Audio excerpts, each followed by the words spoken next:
On va terminer ce dossier avec l'évaluation des résultats. Tout d'abord, il s'agit de s'intéresser au taux d'engagement de la communauté. Vous retrouverez du coup en première partie de ce dossier une introduction sur les 7 étapes de l'engagement. Et ce que vous devez retenir, c'est que l'engagement avec juste une micro-interaction n'a pas la même valeur qu'avec par exemple un engagement d'animation. Un like ou un j'aime n'a pas la même valeur que de créer une publication avec le hashtag produit ou le hashtag de la marque. Alors comment calcule-t-on le taux d'engagement? Il faut savoir qu'il existe différents calculs du taux d'engagement selon les réseaux sociaux. Et du coup, on va tous les faire. On commence avec Twitter, où le taux d'engagement se calcule de la façon suivante. C'est le nombre d'engagements, c'est le nombre de fois qu'un utilisateur a interagi avec un tweet, avec un hashtag, un lien, un retweet, une réponse, un abonnement, un j'aime, divisé par le nombre d'impressions. C'est le nombre de fois que les utilisateurs ont vu un tweet, c'est le nombre de vues, multiplié par 100 comme c'est un taux. On continue avec Facebook. Le taux d'engagement se calcule de la façon suivante.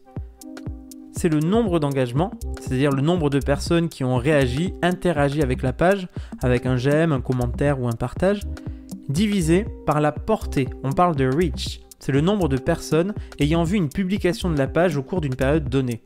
La marque peut aussi payer de la publicité auprès de Facebook afin que sa publication apparaisse en haut du fil d'actualité des internautes. Dans ce cas, on parle de portée payée. Et comme c'est un taux, on multiplie par 100. On continue avec Instagram. Le taux d'engagement se calcule de la façon suivante. C'est le nombre d'engagements, c'est-à-dire le nombre de j'aime, de commentaires, ou le fait que des abonnés mentionnent la marque avec par exemple un arrobase, divisé par le nombre d'abonnés ou followers. Ce sont les utilisateurs qui suivent le compte Instagram et c'est multiplié par 100. Enfin, on termine avec LinkedIn.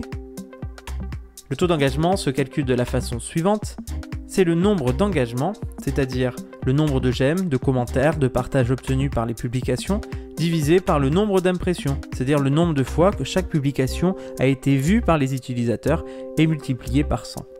Je vous propose un petit résumé avec ce tableau des différents calculs des taux d'engagement sur les 4 réseaux sociaux que l'on vient d'évoquer. Il y a d'autres indicateurs qui permettent de mesurer l'efficacité de la stratégie sur les réseaux sociaux. Tout d'abord, il y a la tonalité. Il faut savoir que l'engagement peut être positif ou négatif. Ensuite, il y a la viralité. C'est la mesure du bouche à oreille sur Internet, la réaction en chaîne qui va être provoquée par un post, un tweet et les partages. Et ensuite, il y a le taux de conversion.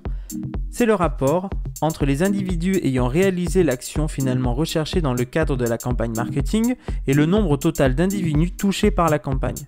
Par exemple, dans le cadre d'un concours, c'est le rapport entre le nombre de participants et le nombre de vues de l'événement. Ensuite, il faut mesurer le retour sur investissement, le ROI. Et il faut savoir qu'il est difficile pour un community manager de mesurer le ROI de sa stratégie communautaire et digitale, notamment parce que le parcours client à travers les réseaux sociaux est difficile à suivre. Par contre, le community manager peut évaluer la transformation des leads collectés en prospects chauds, voire en clients. Il s'agit de diviser le nombre de clients anciennement leads par le nombre de leads multiplié par 100. Il peut également évaluer l'investissement que la stratégie a demandé en termes de ressources humaines et de budget par rapport à la notoriété acquise.